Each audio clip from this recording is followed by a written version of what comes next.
Let us return to the silence within ourselves. Be still and know that I. Be still and know. Be still. In this stillness, the waves of the mind subside, the dust of the road settles, and that which has always been present, closer than breathing, enters our awareness without effort, without sound. Be still and know that I am God. Not the God of far-off heavens only, not the God of yesterday or of tomorrow, but the living I that announces itself in the quiet room of your own being. Here we set the house in order. We put the hand upon the lips, not as a denial of speech, but as an act of reverence. For before any word is weighed, we return to silence, for only there does true authority speak. Our prayer is not a petition, not a multiplication of phrases, not the recitation of formulas. Our prayer is the listening ear. Speak, Lord, thy servant heareth. We do not come to inform omniscience of our needs, or to persuade omnipotence to our cause, or to invite omnipresence into a corner where it is somehow missing. We come to acknowledge God as omniscience, omnipotence, omnipresence, and in that acknowledgement there is a demand for silence, because what can be added to the all? Be still and recognize safety in this triad. Omniscience, there is no truth hidden from the I that I am. Omnipotence, there is no might outside the I that I am. Omnipresence, there is no absence within the I that I am. When consciousness consents to this, a calm like the hush after a storm appears, not because we have improved ourselves, but because we have ceased to argue with reality. Do you see? In the presence of allness, human anxiety becomes illogical. The frantic motion becomes unnecessary, and the heart unclenches of itself like a hand that has forgotten it was gripping. I am not here to give you a new vocabulary. I am not here to make claims for myself. Make no claims for yourself. Do not believe there are miracle workers. There are only those who have learned to be silent, to be transparent, to behold as the miracle-working Spirit performs itself. Why callest thou me good? Said the Master. The goodness, the wisdom, the power, these are not personal properties. They are the one presence revealing itself. When the human self steps aside, we become beholders.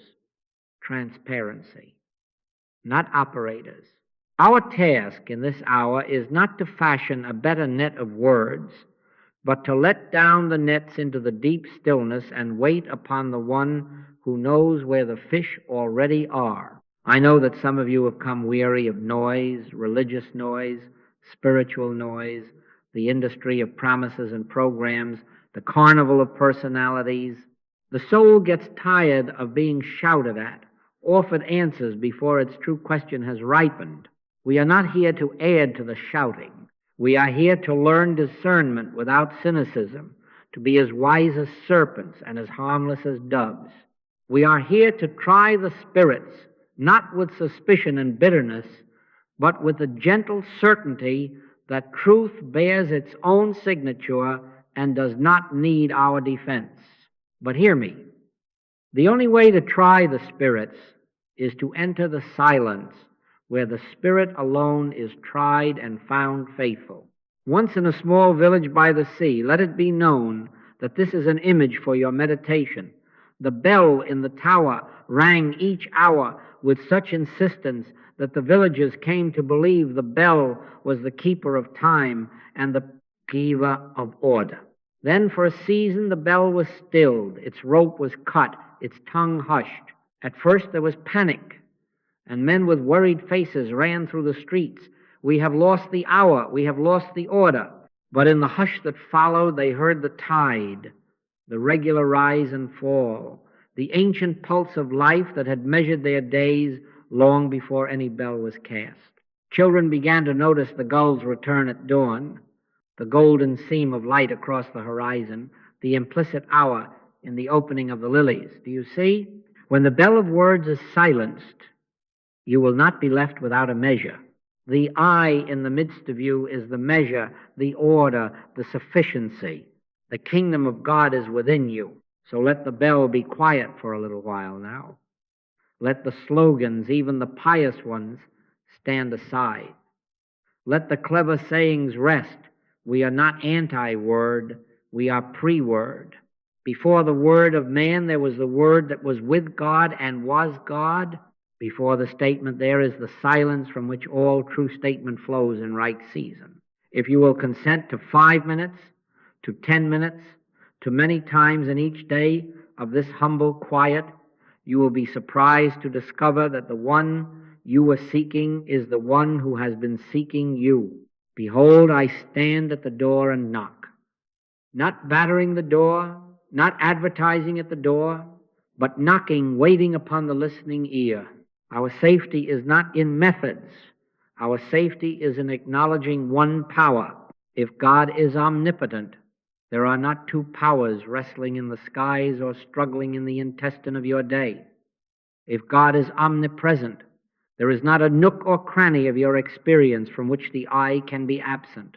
If God is omniscient, there is not a single need that must be explained to the all-knowing. Then what is prayer? It is the cessation of our argument with these facts. It is the resting in them until the inner weather changes, until the cloud by day and the pillar of fire by night are recognized as not merely yesterday's poetry, but today's law. Do not be anxious to get to doing. Do not be swift to gather a new set of affirmations as if they were talismans. Take no thought for your life, said the Master, not a call to irresponsibility, but a call to beholdership. The miracle of silence is the only miracle man performs. All the rest is the appearing of grace. When the human will grows transparent, the loaves and fishes are discovered not as tricks, but as the natural ordination of a universe governed by love.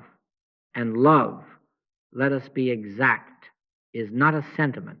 Love is obedience to spiritual law, the consent of consciousness to the reality of one presence and one power and one wisdom. Some will say, but how shall I know that what I hear in silence is not self-deception? And I answer, you will know by its nature. The voice of the I does not flatter personalities. It does not condemn your brother. It does not peddle exceptions for your tribe, your nation, your denomination. It speaks universally.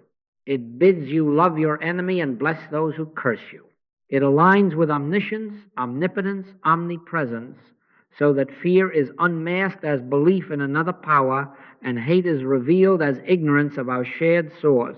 You cannot purchase this voice. You cannot hire it. You cannot hype it.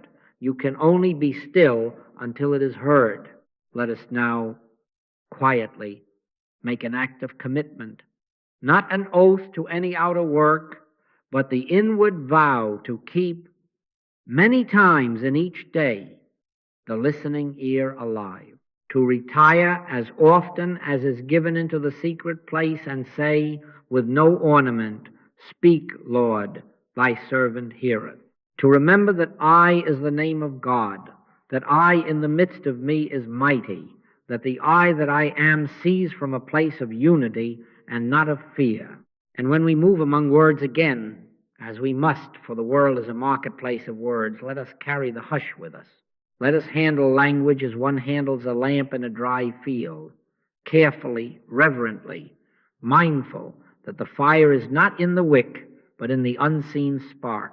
Be still and know that I. If you cannot complete the sentence today, leave it unfinished. The I will finish it within you. And when it does, you will discover that the very silence which began as a discipline has become a sanctuary, and the sanctuary an authority, and the authority a tenderness that enfolds all beings without exception. This is our beginning, and if we are faithful, it will be our middle and our end. The listening ear, the transparent heart, the inner eye, omniscience, omnipotence, omnipresence, one power, one life, one love. Speak, Lord, thy servant heareth. Now that we have entered the quiet, Let us be exact about the thing most likely to carry us out of it, words. Be careful. Do not take the words as if they were God. A phrase can soothe or it can hypnotize. A sentence can rouse your courage or put you under a spell. A slogan can parade as sacrament. A theory as revelation. But the power is not in syllables, never in syllables. The power is in the consciousness behind them. The letter killeth, but the Spirit giveth life. Do you see? The letter is the shape of words, their ink and echoes. The Spirit is the living eye that breathes through them or refuses to. If the eye in the midst of you does not animate a sentence, that sentence is a husk, and a husk is food for hunger only in dreams. I know how easy it is to fall in love with language. We hear a noble phrase and feel ourselves lifted for a moment. We see a verse emblazoned on a wall and feel a warmth of belonging. We learn a set of affirmations and think we have acquired a key. Be careful. In mathematics, if we accept 2 times 2 is 5, we may write pages of elegant calculations. We may decorate margins with flourishes. We may fill blackboards with our labor. Yet the entire demonstration is spoiled because the premise is wrong. So it is in the spiritual life. A wrong premise, such as believing that words themselves are power, or that personality is authority, or that noise is evidence, will distort every conclusion that follows, and sooner or later the sums of our days will not balance. The tears we shed at the end will not be punishment from God, they will be the arithmetic of error returning to be corrected. If you take H2O, you have water. Change the elements and you no longer have water, you have something else, perhaps something dangerous. So it is with spiritual statement. When the element of holy consciousness is present, when the sentence is a transparency for the I that I am, then even a simple word like peace carries nourishment, and even silence becomes eloquence. But sever the words from that consciousness, repeat them for effect, display them for applause, merchandise them for profit, and you have changed the elements. You no longer have living water. You have a sparkling imitation that quenches no thirst. My sheep hear my voice, said the Master, not the sound of a slogan, not the echo of a campaign, but the living voice of the I, closer than breathing, whispering within the heart. Let me tell you a little story for your meditation. In a city of bright banners, there lived a woman who kept a notebook full of sacred sayings. Each morning she copied one on a card and carried it in her pocket. On the tram, she would take it out and press it to her chest, and for a time she felt calmer. One day the card read, God is with me. The tram jolted to a halt. An angry crowd gathered in the street. Sirens began to wail. She gripped her card more tightly until her knuckles whitened, yet fear rose like a tide. At last, trembling, she stepped off the tram into a side alley and put her hand not on the card but upon her lips, and into the quiet she breathed, Be still and know that I in the midst of me is mighty. In that instant, the word ceased to be a charm and became a window. And through the window, the presence looked not a syllable, not an ink stroke, but the living one. Do you see the difference? The card was a signpost. The alley Stillness was the destination. A signpost is good if it points, but it is not the city you seek. Language points. Presence proves. If you have stood on the roadside and kissed the sign, you have not yet arrived. If you have argued over the font on the sign, you have not yet begun the journey. Many are they who carry signs into battle and say, Lo here, lo there. But the Master said, the kingdom of God is within you, which is to say, the city is not reached by noise and parade, but by a turning within, by be still and know that I. When language masquerades as God, religion becomes a theater and the soul is entertained while it starves. Do not let the theater feed you. Retire into the secret place, even in a crowd, and wait until the I reveals itself. And then, if a word arises, it will be bread indeed. You ask, but are not scriptures words? Yes, and they are holy when read with the listening ear, dangerous when wielded with the shouting mouth. Man shall not live by bread alone, but by every word that proceedeth out of the mouth of God. Notice, proceedeth, present tense. Living, proceeding now as inner utterance, not as yesterday's ink recited without presence. The same sentence can be life or letter. The same verse can open heaven or harden the heart, according to the consciousness that handles it. Therefore handle it as one handles a lamp in a dry field, carefully, reverently, mindful that the fire is not in the wick but in the unseen spark. Do not believe there are miracle workers, and do not believe there are miracle words.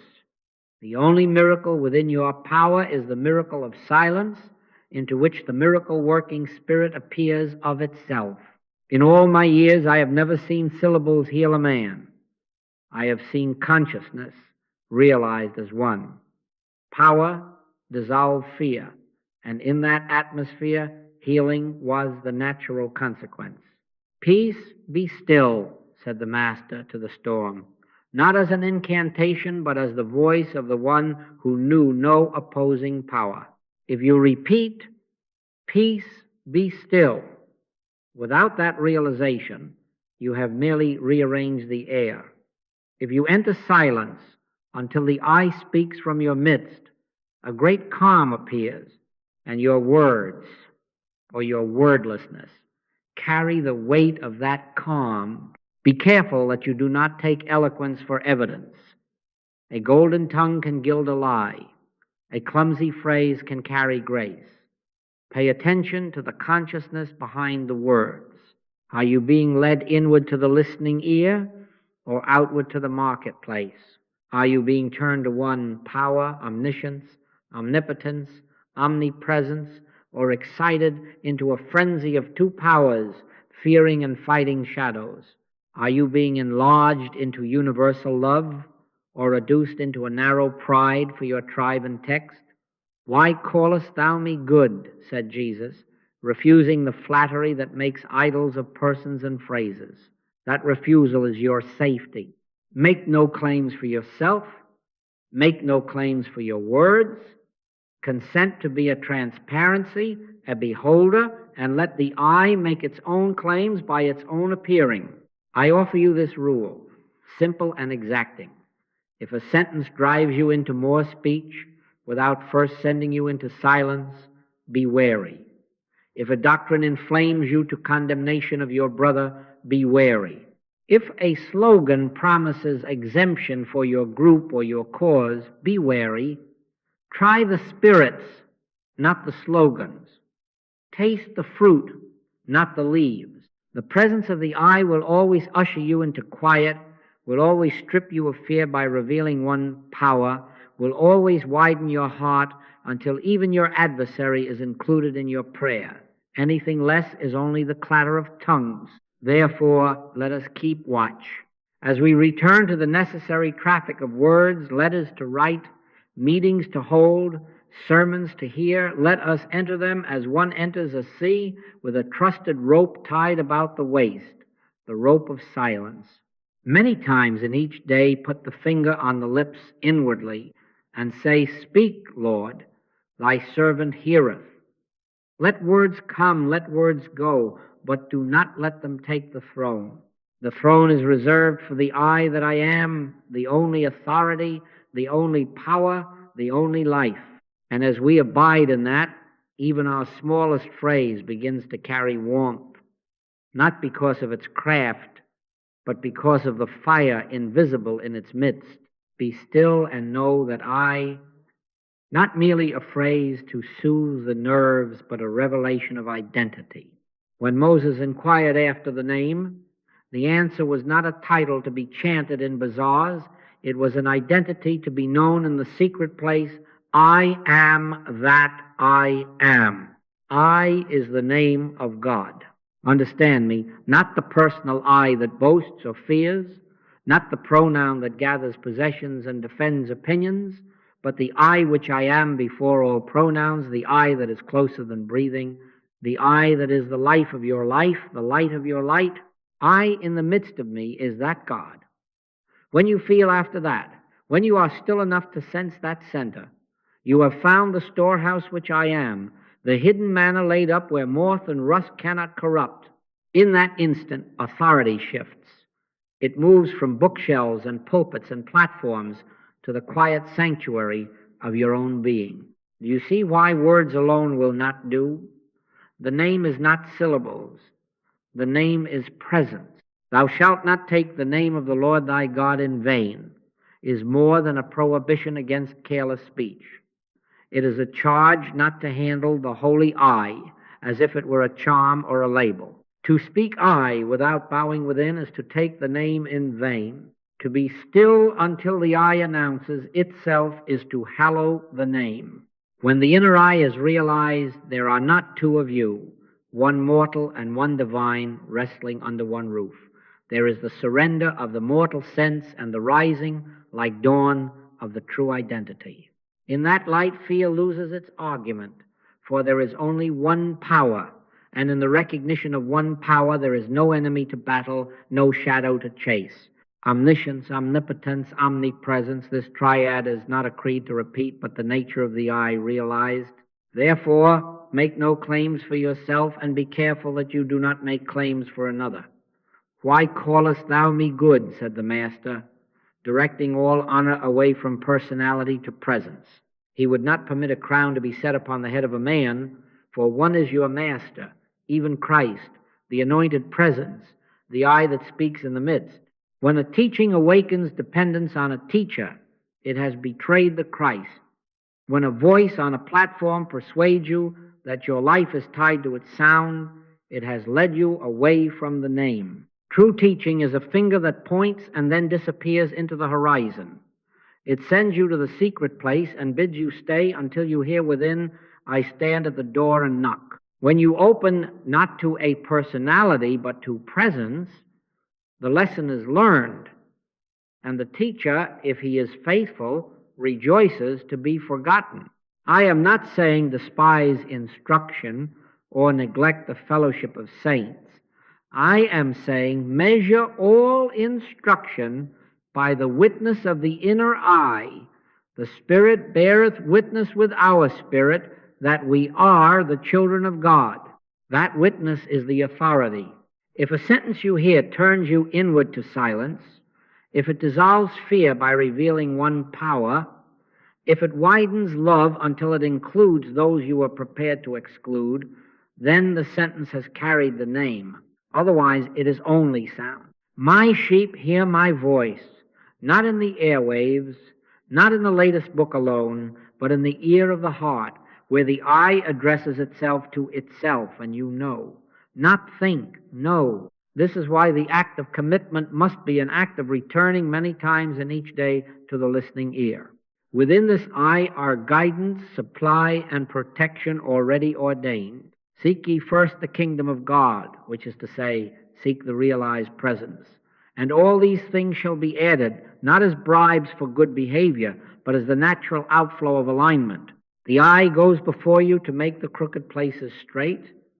The I prepares a table in the presence of your enemies, not by conquering enemies, but by revealing there are no enemies in one power. The I clothes the lilies without a committee and feeds the birds without a ledger. Do you think the I will forget its own self appearing as you? The storehouse which I am is never empty. The hidden manna is not shipped. It is revealed. It ripens in silence and appears as ideas for right action, as courage to take the next step, as forgiveness that unknots an old tangle, as bread on the table, as rest at night. In all my years, I have watched the miracle-working Spirit appear most naturally when a man or woman has ceased arguing with God and has consented to be whole. Let me give you a story for your meditation. There was a seeker who wore out 3 pairs of shoes visiting holy places. He knelt before relics. He sat under famous teachers. He collected certificates until his walls could hold no more. Still, he was restless. At last, he climbed a mountain to meet a hermit, reported to dispense answers. The old man looked him over, smiled, and handed him an empty bowl. "What do you give me?" the seeker asked. "An empty bowl," said the hermit, and an empty hour. Sit behind that rock. Do not repeat a single prayer you have learned. Do not imagine my face. Only be still. The seeker obeyed, reluctantly at first, then with a strange relief. In the hush he noticed his breath without trying, his heartbeat without effort, the wind moving like a syllable without letters. Out of that silence there rose, not with sound but with certainty, I am. Nothing more. No instructions, no vows, only I am. He returned to the hermit with wet eyes and an unburdened back. Now go, said the old man, and let the eye confirm or correct every word you hear henceforth. The seeker went down the mountain with fewer needs and a deeper provision. The bowl was still empty to the eye, but it was brimming to the heart. This is your safety. Do not let any person, book, or method become indispensable, for then you have set up an image and bowed to it. Let every outer help be what it rightly is, a lamp that burns only because of a fire it did not kindle. Keep the finger on the lips and consult the name. When an anxiety rises like a wind, retire a moment, even at your desk, even in a crowded room, and acknowledge, I in the midst of me is mighty, omniscience goes before me, omnipotence sustains me, omnipresence enfolds me. Then wait. Do not grab for an answer. Allow the answer. You will be surprised how often the path clears without a struggle, how often patience becomes the bridge, how often love does the arithmetic no calculus could manage. Make this an act of commitment now, that you will trust the indwelling I to authenticate every teaching and to supply your every need. Say within, not for effect, but for truth's sake, speak, Lord, thy servant heareth. Refuse the hurried counsel of fear, the seductions of personality worship, the shortcuts of method magic. Stand in the name. Be a beholder, a transparency, and let grace appear as harmony. And if you must speak, let it be after the silence, with that soft authority that needs no trumpet, for it is the I speaking itself. Be still and know that I, and let the unfinished sentence finish you, until what remains is the one presence, living its own life as you, for the blessing of all. Now, having turned within to the name, let us allow Scripture to speak not as slogan, but as instruction. Beloved, try the spirits whether they are of God. Do you hear in that a call to suspicion? I do not. I hear a call to love's intelligence, to a reverent, exact obedience that honors God by refusing to bow to noise. Try the spirits is not a license to become a critic of persons. It is an invitation to become a servant of truth. We test the claim, not the soul. We examine the premise, not the personality. And we do it in the only atmosphere in which true testing is possible, silence. Be still and know that I, and in that knowing let the I weigh what is set before you. For there is a market now, as there has always been, a bazaar of banners and promises, techniques for instant peace, personalities with shining teeth, testimonies displayed like trophies, lo here and lo there. The sincere may wander in a maze and pick up each glittering phrase as if it were a coin of the realm, only to discover that some are plated and some are paper. Scripture has not left us defenseless. By their fruits ye shall know them. Not by their volume, not by their headlines, not by the number of hands raised in a hall. Fruits. What fruits? The fruits of one power realized, the fruits of universal love embodied, the fruits of a deepening silence into which prayer becomes listening and action becomes beholding. Try the spirits not to punish, not to shame, but to protect the altar within you on which burns the lamp you did not kindle. Some have said to me, but are we not told, judge not?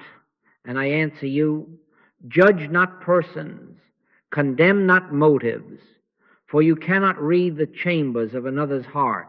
Yet the Master also said, judge righteous judgment, which is to say, weigh the invisible law at work, measure the fruit that appears. Do you see the difference? We keep charity for persons and exactness for principles.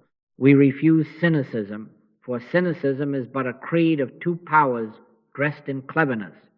We refuse gullibility, for gullibility is faith in words without the authority of the eye.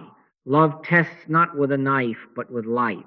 Love asks, does this teaching stand under the sun of omniscience, omnipotence, omnipresence, or does it ask me to cower before an opposite? Love inquires, does this message widen my heart until it includes my adversary, the foreigner, the one who has injured me, or does it baptize my prejudices and call them piety? Love waits in silence, and the answer appears without any scratching of the head. Do not believe there are miracle workers. Be careful that you do not take the words or the workers as if they were God.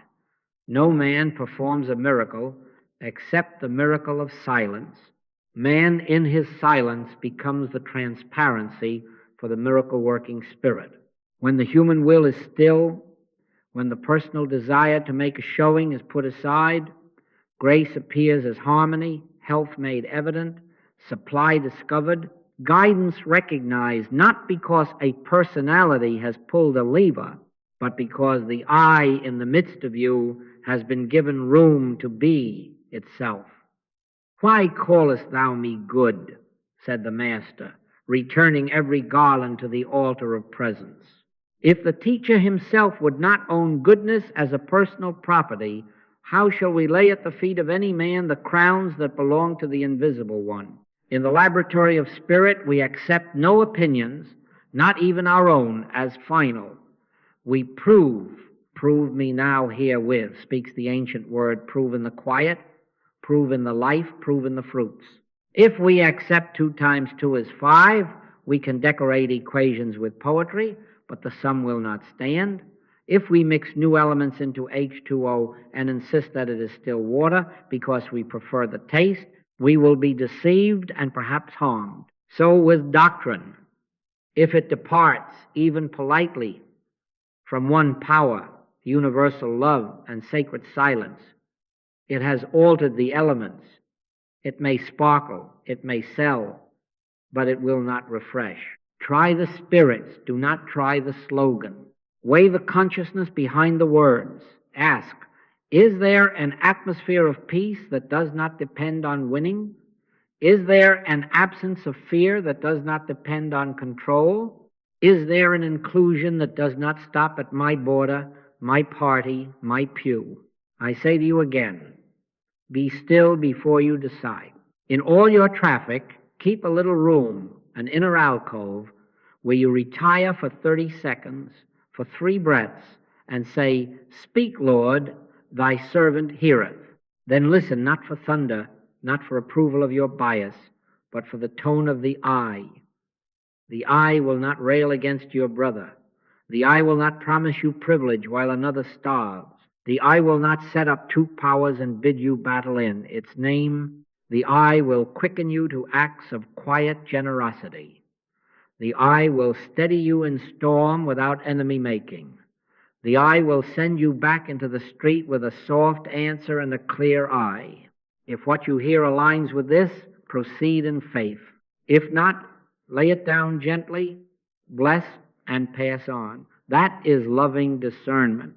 We are not recruiting watchdogs. We are awakening priests of the inner altar. The guard you set is not over your neighbor's pulpit, but over your own thought. Keep the finger on the lips. When language comes roaring like a river, promises of overnight transformation, threats clothed as prophecies, flattery masquerading as blessings, step aside from the banks and enter the cave of silence. There, weigh this. Does this voice lead me beneath the noise to the name? Does it lighten the burden of fear by witnessing to one power? Does it soften my heart toward all beings without demand for agreement? If so, you have likely heard a word that proceedeth out of the mouth of God, fresh, now, alive. If not, It is only yesterday's bread crumbled and sold on a corner. Safety and clarity. This is the promise of obedience to Scripture, rightly understood. The Spirit searcheth all things, yea, the deep things of God. Let the Spirit do the searching. Your task is to make room, to be still, to become the listening ear. In that posture, you cannot be rushed into hysteria or hustled into dependence. You will recognize hype because it excites belief in two powers. You will recognize guruism because it builds thrones for men instead of altars to the invisible. You will recognize miracle hunting because it seeks spectacle instead of beholding. Without hostility, without a raised voice, you will quietly decline to drink from such fountains and go to the well that is within you, springing up into everlasting life. I would not leave you with admonition only. There is also a frame, simple, exacting, practical, not my opinion, but law discovered in the life of spirit. In the next breathings together, we will set it forth plainly, so that any teaching, any book, any broadcast, any inner impression may be laid upon it and proved. A triad of measures that keep us safe and supple in God. One, power, universal love, sacred silence. But for this hour, let the groundwork be firm. Try the spirits, whether they are of God. Do it in love. Do it in stillness. Do it without suspicion of persons and without surrender of principle. Be still and know that I. Let this be our refrain as we move once again among voices. Carry the hush with you into the market. Let your yes be born of inner witness, and let your no be spoken without scorn. Make no claims for yourself, receive no claims for another. Stand in the name, and the name will stand in you. And then no slogan needed. You will find that authority is not something shouted from a stage, but a presence recognized in the sanctuary of your own being. Speak, Lord, thy servant heareth. Let us set the frame now, plain and usable in the marketplace as well as the monastery, tender enough to guard a child and exact enough to instruct a sage. It is only 3 questions, and yet they are one question asked 3 ways. Be still and know that I.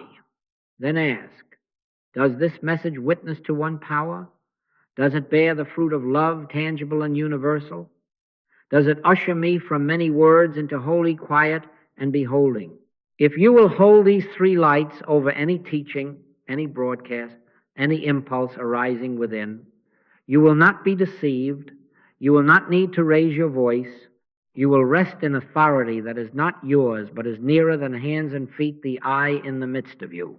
First, the one power measure. In the recognition of omniscience, omnipotence, omnipresence, fear has nothing to feed upon. Where one power is known, there are not 2 forces contending for a throne. There is not God on one side and an adversary on the other. There is God all in all, and appearances resolving in that light. Try the spirit that comes knocking. Does it awaken in you a secret dread, a need to fight shadows, a sudden urgency to master or manipulate persons and things? Then it has introduced 2 powers into your temple, and it is not of the I. The Spirit of God never bids you fear an opposite. It reveals that there is none. If God be for us, who can be against us? Not as boast, but as law. A prophecy that thrills you with catastrophe unless you join a camp. A headline that incites you to hatred as patriotism. A sermon that arms you to battle devils. These are not cleansed of 2-power belief. They will exhaust you because they are born of exhaustion. But a word that dissolves your dread, that lifts your eyes from combat to confidence, that sends you quietly into the day conscious, that the I goes before you to make the crooked places straight. This is the witness of one power. In that atmosphere, even your adversary loses his fangs because you have ceased feeding the picture with your fear. Perfect love casteth out fear. Yes, but it is also true that perfect acknowledgement of one power leaves fear nothing to do. Second, the fruit of love. By their fruits ye shall know them. Not by their syllables, not by their crowds, by their fruit. Love is not a mood. Love is obedience to the nature of God. To love the Lord thy God with all thy heart is to acknowledge God as omniscience, omnipotence, omnipresence. To love thy neighbor as thyself is to let that acknowledgement take form as tangible benevolence that crosses every line men have drawn. Try the spirit of a teaching by asking, does it widen my circle until it includes the foreigner, the critic, the one who has not paid me back? Does it move me to concrete works, sharing bread with those who hunger even beyond my border, contributing to the education of children, not carrying my name, refusing to profit by another's injury, speaking a soft answer where a sharp one would win applause? Or does it baptize my prejudices and call them holiness, making me righteous by contrast with my brother? If ye love them which love you, what reward have ye? The love that is of God breaks down all national, racial, religious, and color prejudices. It refuses to make a spectacle of charity and instead makes a habit of it. When a teaching inflates you with specialness, when it breeds contempt for those outside your vocabulary or your tribe, it has failed the fruit test. When a sentence reduces your bitterness and opens your hand without fanfare, when you begin to see the image of God in the one you had dehumanized, you have touched the current of authentic spirit. Love worketh no ill to his neighbor. Love will not let you pass by on the other side. Third, the silence gate. The only form of prayer acceptable to God would be an absolute silence. Speak, Lord, thy servant heareth. Try the spirit of a message by asking, does it lead me from many words into the holy hush where the eye is known firsthand? Or does it keep me bound to incantations, slogans, and noise that require fresh excitement to feel alive? Truth ushers you into the sanctuary within. It says, put the finger on the lips, withdraw for a breath, lay down the tools of manipulation and consent to behold. In that receptivity, answers are given not in thunder but in light. My sheep hear my voice. And the voice does not shout through microphones alone. It whispers in the inner room. If a teaching demands constant stimulation, if it flatters you with insider language and never bids you retire into the secret place, be wary. The gate to God is not a stage. It is an inner door. Enter into thy closet, and when thou hast shut thy door, pray to thy Father which is in secret. When you pass that threshold, you discover that no man can perform a miracle except the miracle of silence. Man in his silence becomes the transparency for the miracle-working spirit. And then words few, simple may come, but they come after the hush and carry the weight of it. Now, how shall we use this frame? Gently, quickly, repeatedly. Not as a weapon to flay your neighbor, but as a mirror to reveal your own alignment. Judge not persons, judge righteous judgment in principle. When a sentence crosses your path today, weigh it in 3 breaths. 1, power, universal love, sacred silence. If it passes, receive it with gratitude and act. If it fails, do not rail, lay it down and bless. You will find that this becomes almost reflexive, as natural as glancing in a mirror before leaving the house. You are not policing the world. You are tending the altar within, keeping the lamp trimmed. Use it in the news cycle, in a business proposal, in a friend's advice, in your own inner monologue that sometimes masquerades as God. Does that inner voice scold and frighten, or does it quiet and instruct? Does it drive you outward into display or inward into beholding? Try the spirits whether they are of God and do it in love. All 3 tests converge into one authority, the eye within, heard in silence. In truth, they are not 3, but one face turned 3 ways. One power returns you to the throne that admits no rival. Love returns you to the nature of that throne, goodness universal and unearned. Silence returns you to the only court where the verdict is true. When these three agree, you will not be tossed by words, you will not be dazzled by personalities, you will not be baited by fear. You will stand not as a soldier for a cause, but as a beholder through whom grace appears as harmony. The kingdom of God is within you. Let this be the law of your going out and your coming in. Be still and know that I. Pause long enough to hear. Test, swift enough to walk. Love wide enough to include all. Make of this not a theory, but an act of commitment many times in each day to listen, to weigh, to obey. And as you do, you will learn by living that the triad is a rope of 3 strands, not easily broken, drawing you without strain into the one presence that has been your life all along. Speak, Lord, thy servant heareth. Be still and know that I.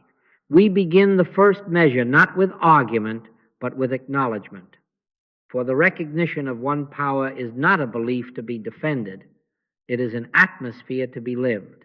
Omniscience, omnipotence, omnipresence, when these are more than syllables, when they are consented to in the heart, the floor of fear gives way, and we find ourselves standing, not on bravado, but on being. If God be for us, who can be against us? Not as rhetoric, but as the law of the kingdom. The one who is for us is not a champion pitted against another force. The one is all in all. Where one power is known, a curious thing happens. Opposition loses its oxygen, and peace becomes the very weather of the soul. Test the spirit of any message first by its power geometry. Does it imply 2 centers of force, God and a rival, love and a counterweight, light and an equal darkness, with which you must wrestle through techniques and tactics? Or does it reveal that the presence fills all space, leaves no rival, and therefore asks for no battle? No man can serve 2 masters, said the teacher. This is not merely about divided loyalties, it is a description of reality. To serve fear while naming God is to pretend that 2 masters share one throne. It will wear you out. The gospel of 2 powers always does, but the announcement of one dissolves dread and draws the sting from every headline and harangue because it quietly unmasks the illusion of an opposite. The counterfeit comes to you with promises, power over people, protection against those people, combat against an equal opposite that must be continually subdued. It shouts, arm yourself, join our camp, secure your portion before the others take it, ward off the darkness with our candles. Do you feel what happens in your chest as you listen? Tightness, urgency, the old drum of tribal fear.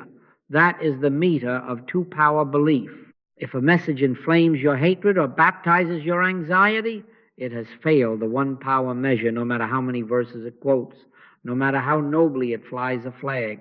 Love never needs an enemy to prove itself. Light does not fight the dark, it renders it impossible. Understand me. There is no time or place where a power is needed in the recognition of the omnipotence of God. When we turn to God as if God were a bigger stick with which to beat a problem, we have already admitted 2 powers, problem and God, locked in contest. That is not prayer, that is magic with church clothes on. True prayer is a cessation of contest. Be still, yield, acknowledge, I in the midst of me is mighty. Omniscience goes before me. Omnipotence sustains me. Omnipresence surrounds me. Then wait. In that waiting, the need is met not by a new force entering the ring, but by the dissolution of an imagined opponent. The Lord is my shepherd. I shall not want. Not because a rival was crushed, but because lack was never power. It was a misperception corrected in light. Do you see why fear is our barometer here? Fear is the smoke that tells you a two-power fire has been lit in the mind. When fear mounts, stop. Do not argue with yourself. Do not scold yourself. Do not take up a better slogan to outshout the worse. Be still. In the hush, ask, where have I assigned reality to an opposite? Where have I enthroned they or it as a power capable of overturning God's will? The very seeing of this is the beginning of the end of it. For in the instant we withdraw our faith from appearances, they begin to reconcile to the one. He maketh wars to cease under the end of the earth. Be still and know that I am God.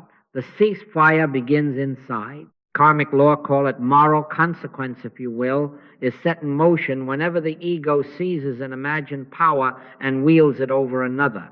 If I accept two powers, I will contrive to protect myself by force, by manipulation, by advantage taking, and then I am astonished that harshness returns to me in a form I do not recognize as my own handiwork. As ye sow, so shall ye reap is not a sentence pronounced by a capricious deity. It is the rebound of error against the spiritual integrity of the I that I am.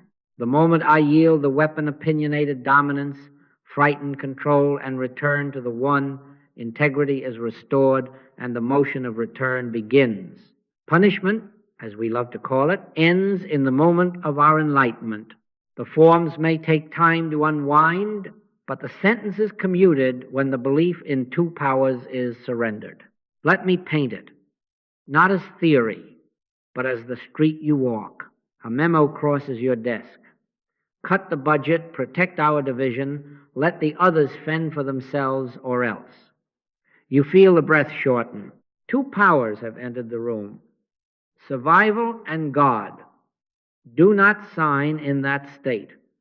Excuse yourself if you can. If you cannot, retire inwardly for 3 breaths. Speak, Lord, thy servant heareth.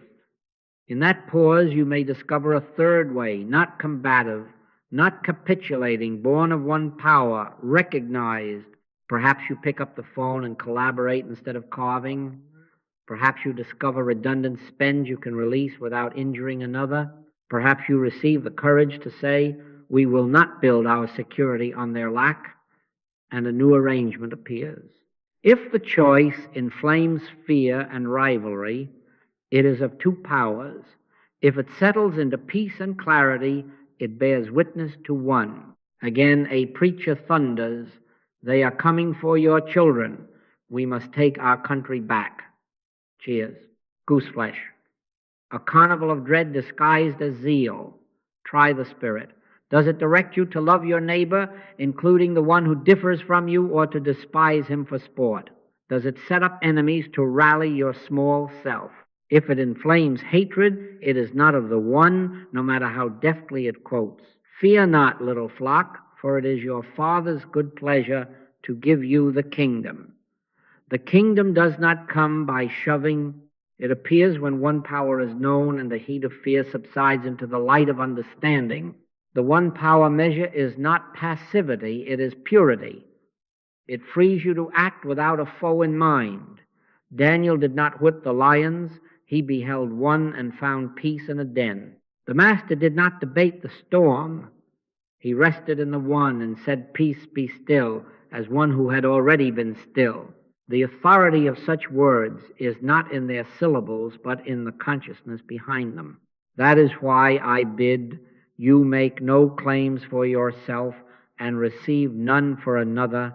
If it is the I speaking itself, the atmosphere will be peace, the effect will be harmony, and no one will need to win. Use this measure today many times when the news scrolls like a scroll of woes. Do not drink every cup. Keep the finger on the lips and ask, is this summoning me into battle with an equal opposite or into beholding of one? When a teacher offers techniques to overpower competitors, to dominate markets, to secure immunity at another's expense, lay it down. The math is wrong. 2 times 2 is 5. H2O with an extra element is not water. So too a message with God plus an enemy is not the gospel of the kingdom. If, on the other hand, a word leaves you less afraid, less angry, more open to quiet right action, then you have likely touched the hem of the one. Follow it home. Make this an act of commitment. Not one day, many times in each day. Before you speak, be still. Before you choose, be still. Before you answer the voice that shouts for enemies, be still, and let the I in the midst name the only power. As you abide there, you will notice that opposition in your world begins to soften, not because you have cowed it, but because you have ceased feeding it with fear. The atmosphere becomes peace. The crooked places are made straight without your wrestling. The table is prepared in the presence of what once were enemies, and you discover that in one power there were no enemies at all, only neighbors waiting to be seen. Be still and know that and let that knowing measure every spirit that comes to your door. Where one is known, fear subsides, and peace, not as goal but as climate, receives you. Be still and know that and now let us take up the second light by which we try any spirit, the fruit of love. Love, as we speak it in the household of God, is not a mood and not a banner. It is obedience to spiritual law. If ye love me, keep my commandments, not as an order shouted from Sinai, but as the nature of God recognized and enacted. To love the Lord thy God with all thy heart is to acknowledge God as omniscience, omnipotence, omnipresence, and to let that acknowledgement shape your treatment of every neighbor until your border is dissolved. Love is the law lived, and therefore it must be proved in tangible forms. Otherwise it remains a perfume without flower, a word without authority. By their fruits ye shall know them. You hear that? Not by their ambience, not by their choir, not by their rhetoric, by their fruits. And the fruit that marks authentic spirit is universal, practical, inclusive love. Not selective generosity that curates its recipients, not tribal charity that strengthens walls. Universal love. Test any teaching, any practice, by watching what it does to the circle of your concern. Does it narrow your heart into a protected garden full of lovely words and guarded gates?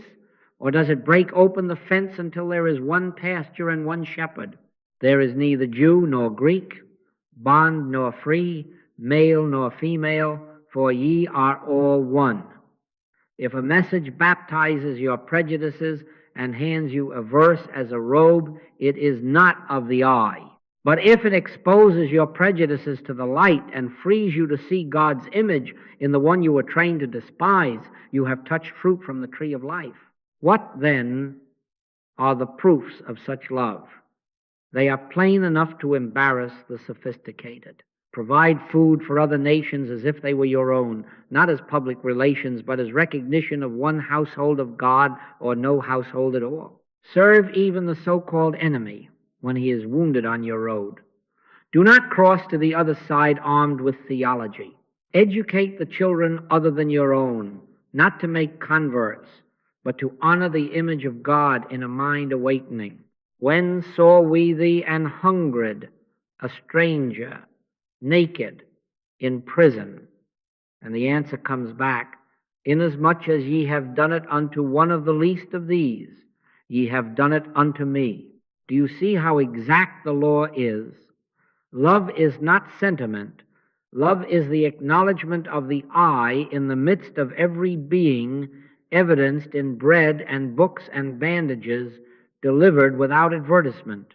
This is why exclusivist prosperity is suspect.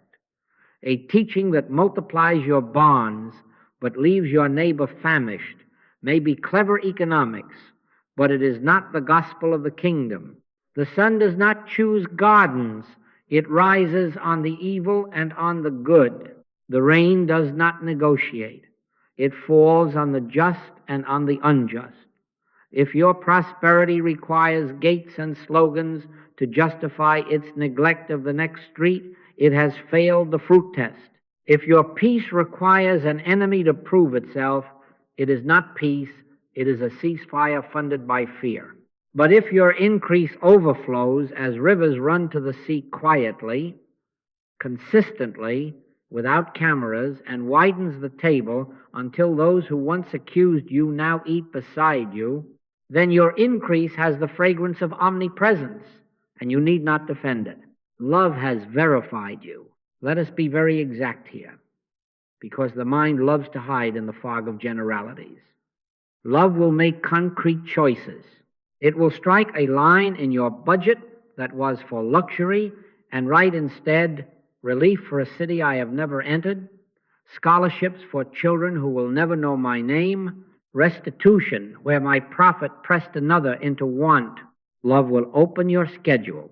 1 hour a week tutoring a language not your own, one evening listening to the grief of a person you had learned to argue with, one silent errand paying a bill you found you could pay for a stranger without leaving a card. Love will adjust your speech. A soft answer turneth away wrath, not to perform meekness for applause, but because the I in you refuses to injure the I in another. Love will tame your commerce. You will not build your margin on another's hunger, nor your campaign on another's dehumanization. And because this is law and not sentiment, these acts will not feel heroic. They will feel inevitable, like water running downhill. But shall we not take care of our own first? Comes the whisper of two powers dressed as prudence. Hear me. Your own is every eye, that is. Either there is one household of God, or there is no household at all. Love does not dissolve family. It reveals its true size. Begin at home, of course. Tend your immediate field. You must, but do not raise around it a theological fence. The eye that feeds you is the storehouse which I am, holding hidden manna for all, and it does not run dry because you widen the door. Give, and it shall be given unto you, not as a bargain struck, but as a law discovered. As you sow, you reap, yes, but also as you release, you are released from fear that there is not enough, released from the punishment that attends withholding in a universe built on circulation. Now, how shall we keep this second test alive? By an act of commitment, quiet and repeated, converting inner assent into unadvertised service. Many times in each day, ask not, what shall I say to demonstrate love? But what may I do to let love be visible without my name attached? Keep the finger on the lips. Let not thy left hand know what thy right hand doeth. Enter the silence first, always first, until the will to be seen is stilled. Then allow the eye to order your steps. Man in his silence becomes the transparency for the miracle-working Spirit. And the miracle here is that bread appears where there was none, not with trumpets, but with sacks carried in the night. That education flowers in a village whose language you cannot speak because a check moved secretly. That the one who cursed you receives from you a kindness he cannot explain. And your own heart discovers that enemies are a superstition kept alive by neglect. Use this test in the market, in the news, in your home. A message tells you that your group will prosper precisely as another falters. It congratulates you for belonging. Try the fruit. Does this love stop at your border? Lay it down. Another voice summons you to bless the agitator and the officer, the refugee and the citizen, the debtor and the lender, and supplies a plain path for doing so today. Try the fruit. Do you feel your heart widen and your hands itch to work? Follow.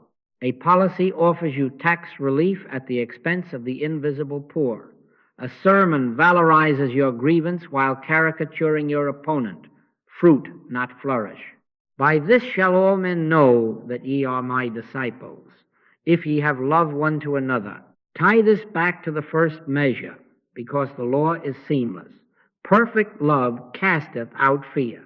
In the recognition of one power, omniscience, omnipotence, omnipresence, love becomes fearless enough to include the one who has not yet included you. And in the act of including, you prove the one power again, for nothing rises up to punish you when you bless an enemy. Rather, the hostility that was your own projection begins to fade, and peace becomes the atmosphere. Do you see how these measures agree? One power ends the need for enemies. Love ends the desire to withhold. Silence ends the craving to be seen. In the agreement of these three, teaching is verified. Be still and know that I, and then move softly, without announcement. Speak, Lord, thy servant heareth. Where shall I send bread? Whom shall I forgive in deed and not in word? Which child in a far street shall I educate without demanding a hymn? Let the answers arise from the inner court, and then do them, not one day, many times in each day. In this obedience, you will discover that the fruits are not added to you from the outside. They appear from within, because the I that you are is love made visible. And then you are no longer a performer of charity. You are a beholder of grace, transparency for a law that was true before you spoke it. By their fruits ye shall know them. Let the fruit answer for you. Be still and know that I. Here is the third light by which we try any spirit, and it is a gate, not a gallery. The only form of prayer acceptable to God would be an absolute silence, listening, not pleading, beholding, not bargaining. Speak, Lord, thy servant heareth. Keep the finger on the lips inwardly, for the presence does not enter by the door of our noise. Truth, that is, truth will always lead you here into the holy hush, where the I is known firsthand. And if a teaching cannot usher you into that stillness, it is not yet spirit-led. It is not yet safe. Understand me. Words may point, but they do not perform. The power is not in the words, not in the syllables, not in the multiplied slogans that men memorize and trade like coins. The power is in the consciousness behind the words. And the sign of that consciousness is that it draws you inevitably and without strain from speech into silence, from assertion into awareness. Be still. Be still. Do you feel the tug? That is the gate opening.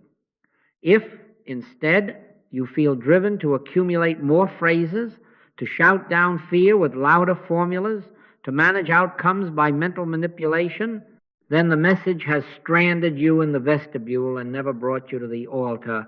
Enter into thy closet, and when thou hast shut thy door, pray to thy Father which is in secret. This is not a metaphor.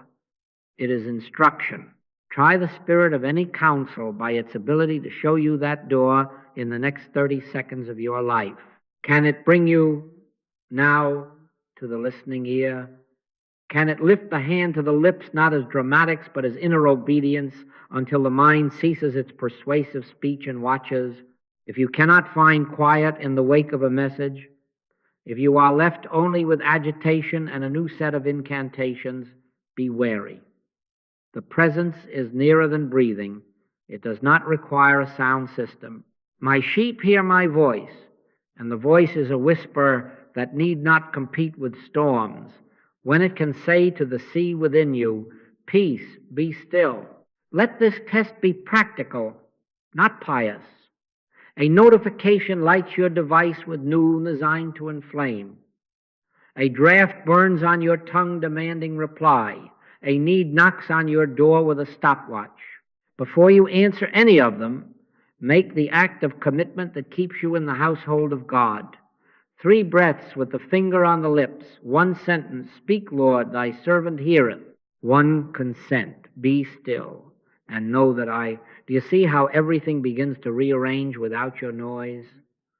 Omniscience, omnipotence, omnipresence move without advertisement. The guidance that appears will be plain, unforced, almost embarrassingly simple. A word to say, a call to make, a silence to keep, a gift to send. No drama, no trumpet. The miracle of silence is the only miracle man can perform, And in that silence, man becomes the transparency for the miracle-working Spirit. The counterfeit will always offer you levers. It will teach you phrases as if they were crowbars with which to pry open heaven. It will flatter you with a sense of control. Visualize this, repeat that. Time your petitions to move the invisible on your schedule. Watch the fruit of it. Restlessness, dependency on more and newer techniques.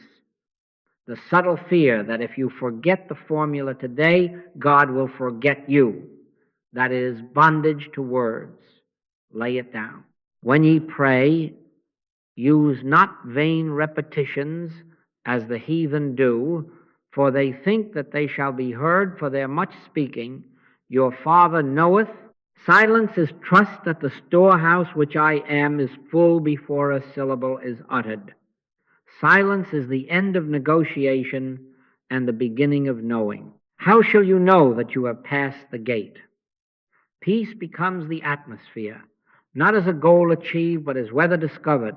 The breath softens. The argument inside ceases to plead its case. You become aware, without strain, that the I in the midst of you is present, sufficient, and already at work, going before you to make the crooked places straight, setting a table where you thought there was only wilderness, placing a soft word on your tongue that turns away wrath, revealing a path through what seemed labyrinth. In quietness and in confidence shall be your strength.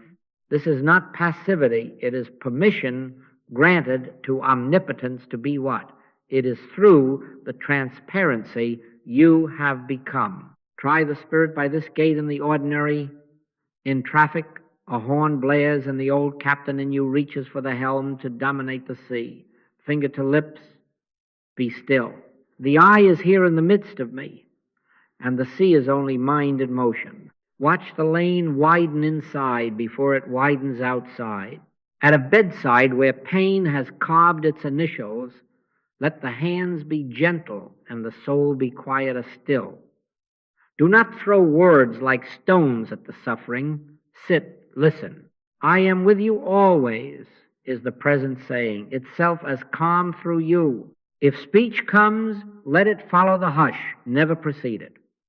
In a boardroom with sharp pencils and sharper elbows, feel the temptation to argue reality into being. Refuse it. Enter the closet within your chest even while the meeting runs. 10 seconds. Speak, Lord. Then say the one sentence given you, or remain silent, and watch how the fever leaves the room, how the decision descends of its own weight. This is guidance. This is sufficiency. This is peace nearer than breath, proving itself without your management. And what of teaching and teachers? The true steward of the word will point you past himself to the closet within you and will not be offended when you go there and forget his name. He must decrease. The I must increase. The false will keep you orbiting his platform because he cannot afford your silence. He will keep you needing him, craving his next syllable, checking your feed for your fix. Try the Spirit by its willingness to become unnecessary. A word truly born of the I will leave you, nourishment enough to be still without it, it will bid you go within and find that the manna has always been hidden there. The kingdom of God is within you. The gate is within you. The hush is within you. No fee is collected at that door. Make this test your habit. Many times in each day, retire into the silence until the need to be seen is dissolved, until the will to persuade is quieted, until the ache to secure outcomes is surrendered in the acknowledgement of one power. Let your prayer be a demand for silence in the presence of God. When you emerge, do the next simple thing love dictates. This is how you become a beholder rather than a performer.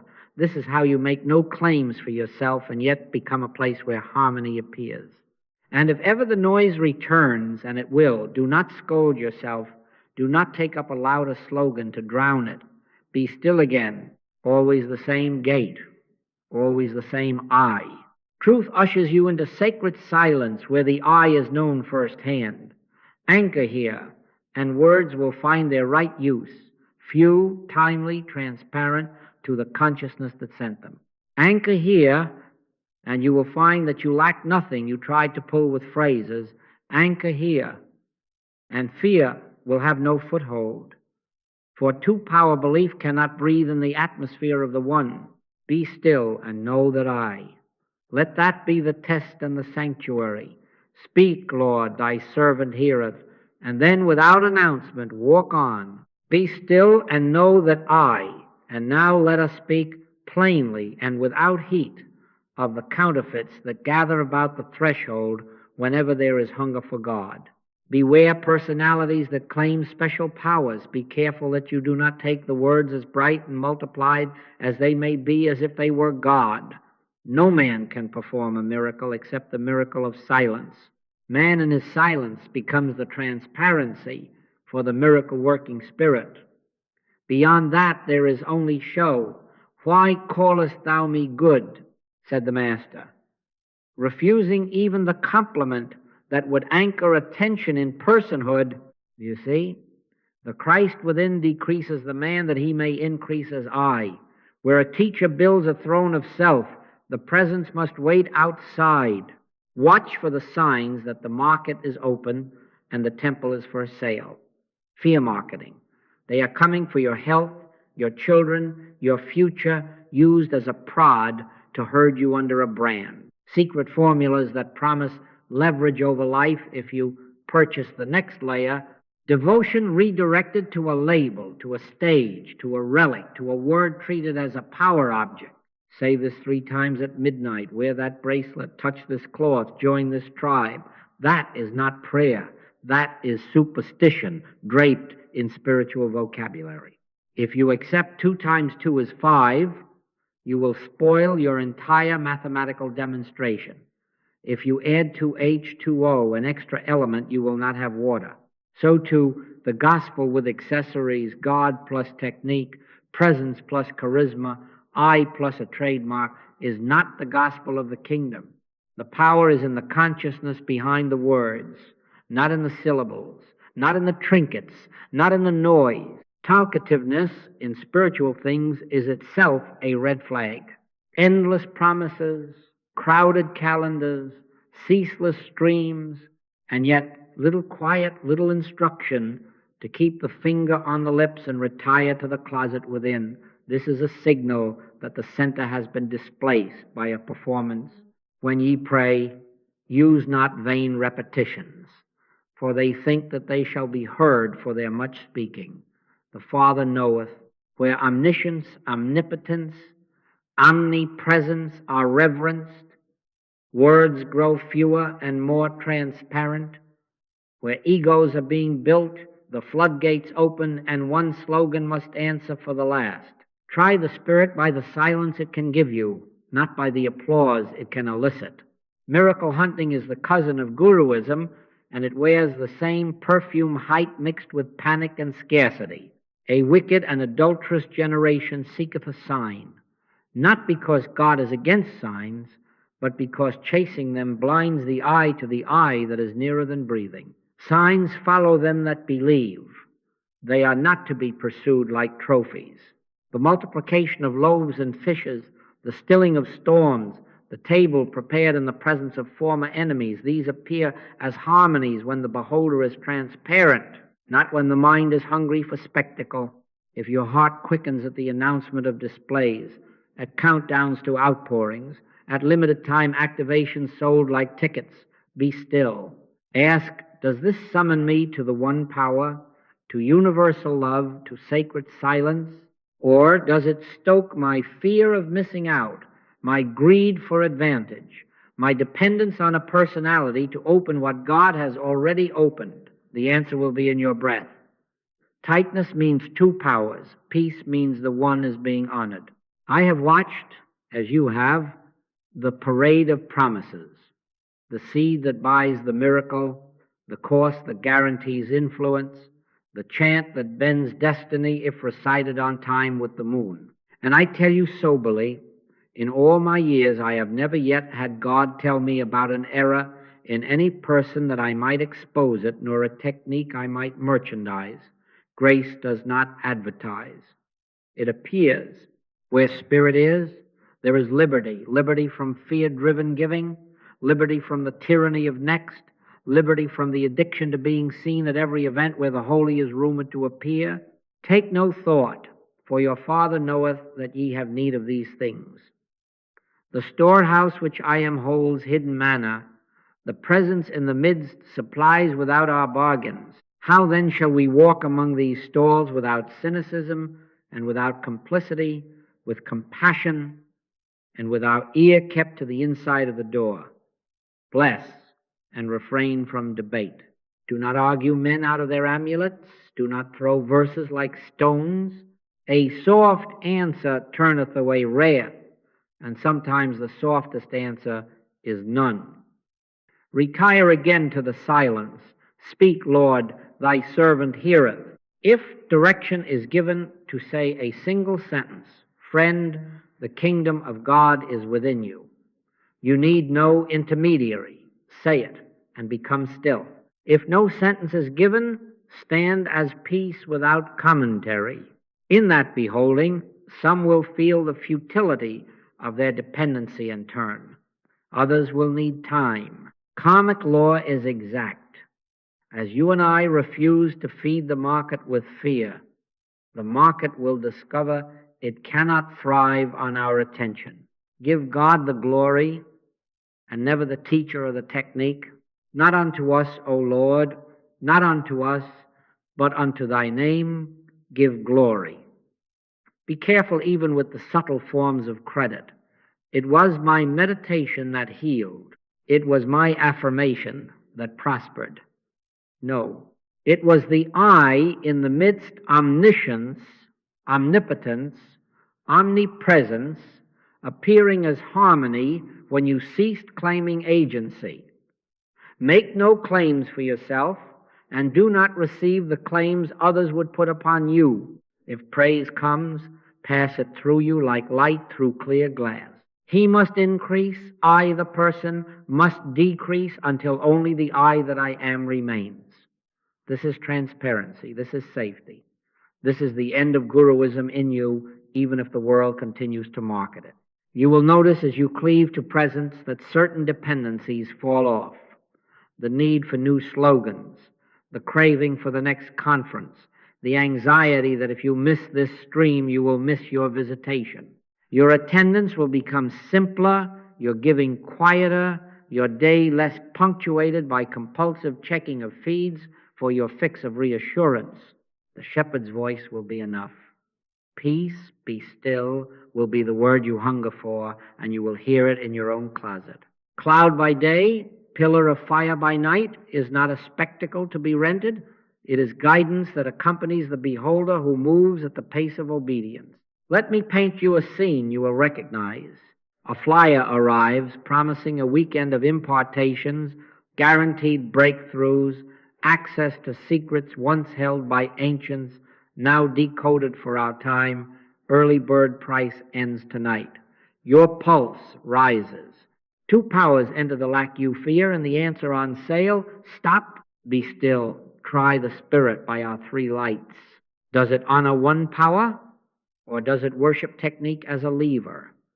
Does it widen love until even your adversary is included? Or does it rally your in-group with coded contempt? Does it usher you into sacred silence now, or does it hold your quiet hostage until the keynote? If it fails the measure, lay it down without resentment. If it passes, you will know, because even as you consider it, the pressure in your chest lessens and the I whispers peace. Make this again an act of commitment many times in each day. Reject personalities and promises. Cleave to presence and its quiet sufficiency. Keep the finger on the lips. Enter into thy closet. Speak, Lord, thy servant heareth. Let us become beholders. Transparency for a law that needs no stage, no trademark, no frenzy. Then, without announcement, harmony will appear around you as if of its own accord, needs met without bargaining, guidance given without gurus. Love poured out without cameras, and you will understand why the Master refused every crown. The kingdom does not come with observation. It appears where the I is recognized as the only authority. Be still and know that I, and the stalls will fold themselves while you are watching God. Be still and know that I. And now let us come to the turning of identity, without which none of this becomes life and all remains lecture. We have tried the spirits, we have laid down the stalls. Now we must die daily to the personal word I, and awaken to the I which I am. Hear the Master, I can of mine own self do nothing. Do you see how he emptied the human claim so that the divine I might be all? This is the inward crucifixion that prepares resurrection, the yielding by which the beholder appears and the operator is dismissed. Be still. Let the personal claimant retire from the stage. Let the innermost presence step forward, not as a personality improved, but as the I in the midst of me, omniscience, omnipotence, omnipresence, translating itself as harmony. The world trains us to do, to manage, to force, to demonstrate by leverage. The kingdom trains us to behold. This is not indolence, it is order. Not by might nor by power, but by my Spirit, saith the Lord. And therefore our part is not to push the river with slogans, but to become the transparency through which the river runs. Man cannot perform a miracle except the miracle of silence. Man in his silence becomes the transparency for the miracle-working Spirit. Then without our manipulation the forms rearrange. The storm that had a name answers to peace, be still.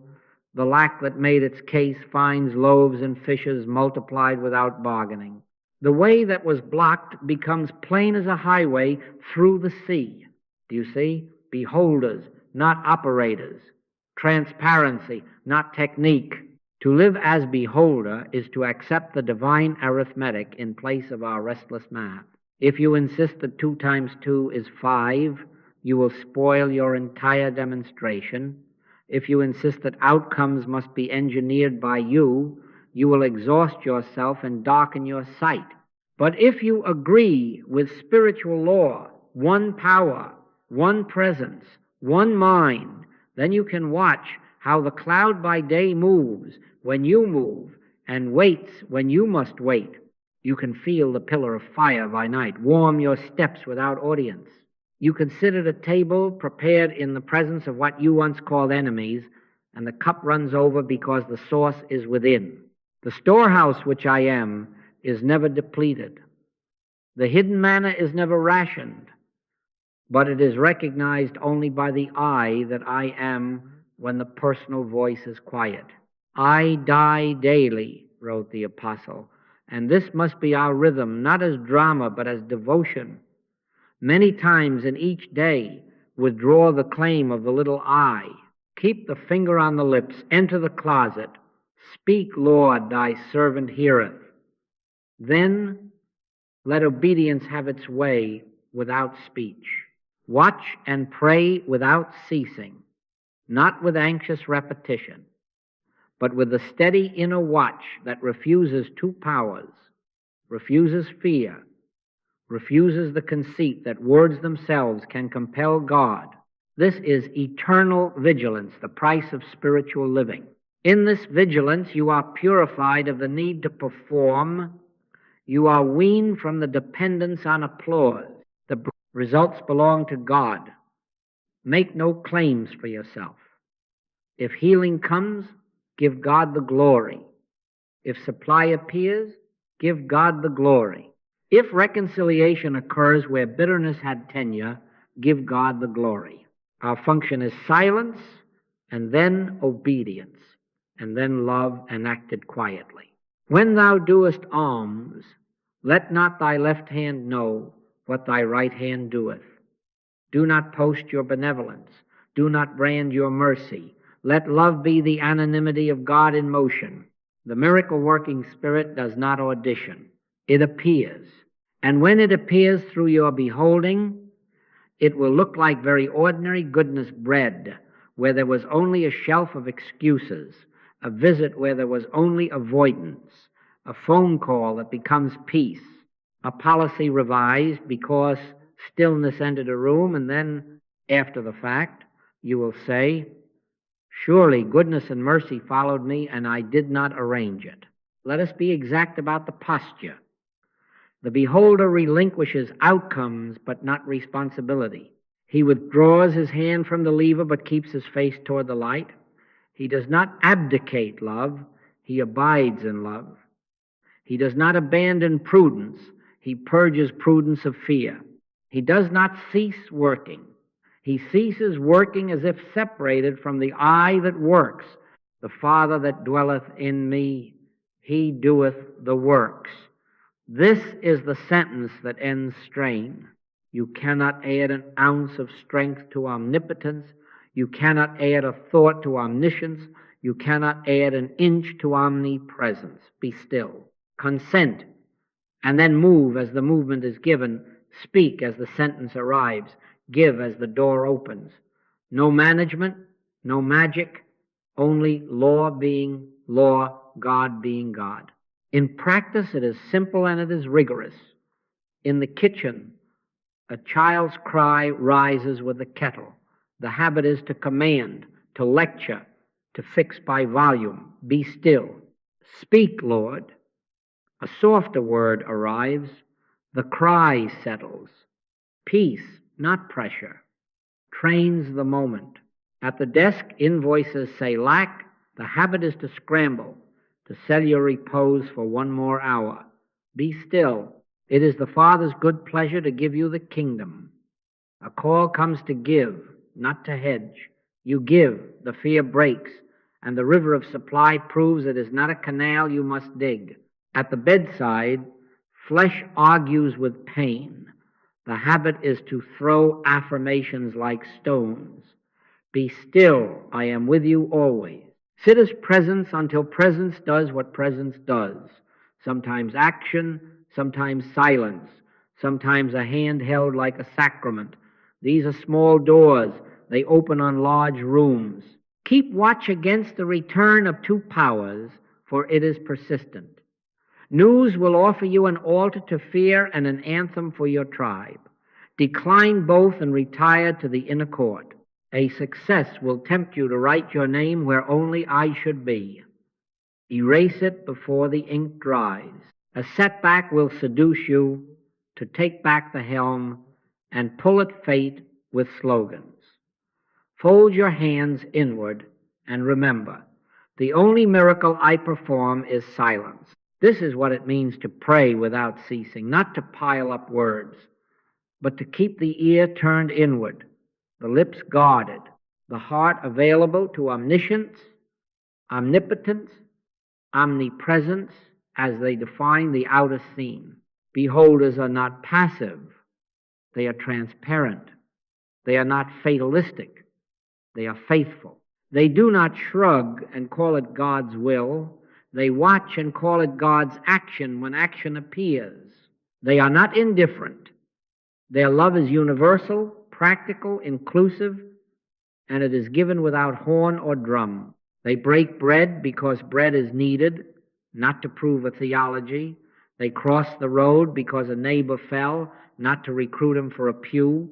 And in this unadvertised obedience, they find themselves accompanied cloud by day, pillar of fire by night, guided at a pace that confounds hurry and outpaces sloth, supplied from within where the storehouse which I am cannot be inventoried. Let this be our active commitment, to die daily to the personal word I, to live as the I which I am, to exchange doing for beholding, leverage for listening, manipulation for mercy. Make this vow without trumpet, renew it many times in each day, and hold it as the simple yoke that fits. Then, when harmony appears and it will do not turn to explain how you achieved it, bow, not unto us, O Lord, not unto us, but unto thy name give glory. Watch and pray and love without announcement. Be still and know that I and the miracle-working Spirit will prove itself as harmony where you once thought you must strive. In the hush, results are God's. In the hush you are God's, and in that one hush the kingdom that does not come with observation is observed. Speak, Lord, thy servant heareth. And walk on. Be still and know that I. Now, let us prove it. Not with talk, not with fervor, not with multiplied slogans, but with the only form of prayer acceptable to God, an absolute silence. Sit as you are. Loosen the shoulders. Let the face soften. Allow the breath to descend from the chest to the belly as if a dove were finding its nest. Place the finger upon the lips inwardly, not as show, but as obedience, and acknowledge within yourself, I in the midst of me is God, closer than breathing, nearer than hands and feet, the storehouse which I am, the hidden manna that needs no advertisement. No asking, no bargaining, no forecasting, only this. Speak, Lord, thy servant heareth. If a phrase must be permitted to cross the threshold, let it be only this, name, I.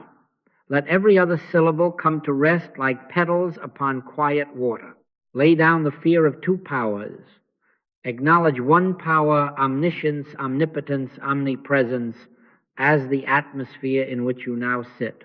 Release the day you have already lived and the day you imagine tomorrow. Take no thought for your life.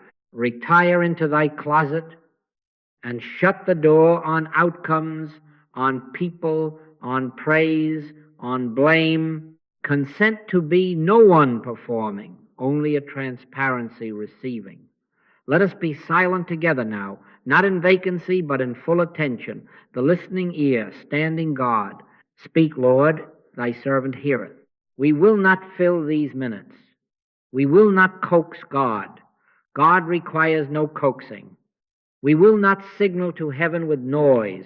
The kingdom is within you. Simply allow. Be still. Be still. Be still, and know that I, where a thought rises to rehearse, let it pass. Where an image insists on being judged, let it dissolve as mist at sunrise. Where a need knocks, let it find you already at the table that the Father has prepared in the presence of what you once called enemies. Behold without comment. Behold without effort. Behold. Now, as we come gently from that hush, do you notice the weather has changed within? Do not analyze, simply verify. Peace has become the atmosphere, not as an achievement of your mind, but as the nature of the one inhabiting you. The alarm has loosened its grip. A goodwill extends itself without sermon, first toward your own soul, no condemnation, and then outward toward the person you had set aside as other. These are the fruits of presence. In quietness and in confidence shall be your strength. If fear has not yet released you, do not scold. Return to the hush. Two powers take time to drain from the system. The one waits without impatience. Always the same gait. Always the same eye. Let us seal what has been given with an act of commitment, not as drama, but as the ordinary vow that keeps us in the household of God. Many times in each day, we will apply the three tests.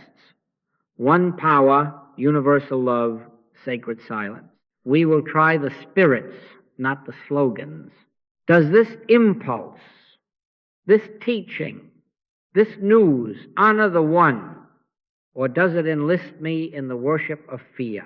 Does it widen love until even my adversary is within my circle, or does it rally me against a stranger for the sake of belonging? Does it usher me into silence where the I is known, or does it inflate my dependence on phrases and personalities? If anything fails these measures, we will keep the finger on the lips, retire within, and wait upon the Lord. Make it plain. Morning, noon, and night we will pause. Not for long, not with show, 3 minutes to remember the name. At waking, before any device can catechize us, we enter the closet and whisper, Speak, Lord, thy servant heareth, and we wait not for an experience, but for acknowledgement of one power. At midday, when tasks have multiplied our sense of self-importance, We stop in the midst of them and take no thought. Be still. Let the Father that dwelleth in me do the works.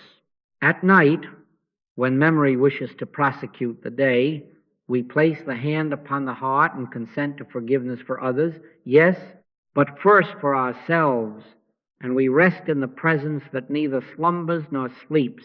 This is praying without ceasing. This is vigilance without hysteria. Let love become the natural extension of this silence, practical and universal, unadvertised and exact. We will break bread where bread is needed and never require a creed at the door. We will provide for children other than our own without photographing our benevolence. We will break down national, racial, religious, and color prejudices by the single act of seeing the I that I am where the world has written labels. When thou doest alms, let not thy left hand know what thy right hand doeth. To love God is to obey spiritual law. To love our neighbor, even the one whose politics or piety contradict our own, is to verify the presence more surely than any ecstasy. This is how the inner hush becomes outer order. A visit made, a policy tempered, an enemy blessed, a fence mended, a meal shared as if the loaves and fishes had never stopped multiplying. Between these hours, morning, noon, and night, practice the brief obedience that keeps the channel clear. Before a reply is sent, finger to the lips, speak, Lord. Before a purchase is made, finger to the lips, one power. Before an offense is nursed, finger to the lips, universal love. 10 seconds is enough when offered wholly. A day lived by these little offerings becomes a riverbed through which grace runs without obstruction. Cloud by day, pillar of fire by night, guidance that is not guessed at but recognized. You will marvel at how much is done when you cease doing. You will be humbled by how much is given when you cease grasping. You will be surprised at how much is reconciled when you refuse to fight for the last word. And then, when harmony appears, make no claims for yourself. Not unto us, O Lord, not unto us, but unto thy name give glory. Results belong to God. If healing comes, bow. If supply appears, bow. If understanding replaces rage in a conversation that had become a battlefield, bow. Give thanks, quietly and actually. Thank you. Guide me, Father. Keep me simple. Keep me still. Let me be a beholder, a transparency, not a manager of mysteries. Let my trust be not in words, not in formulas, not in reputations, but in thy living presence, omniscience, omnipotence, omnipresence, forever at hand, forever at work. I leave you with the same instruction that has accompanied us from the beginning. For it is sufficient and inexhaustible. Be still and know that I try the spirits. Love without border. Enter thy closet many times in each day, and keep the finger on the lips until the inner sea is calm. Then whatever sentence is given, speak it. Whatever deed is required, do it. Whatever door is opened, walk through it. Lo, I am with you always, says the presence that abides in the midst of you. Speak, Lord, thy servant heareth. Thank you. Lead on.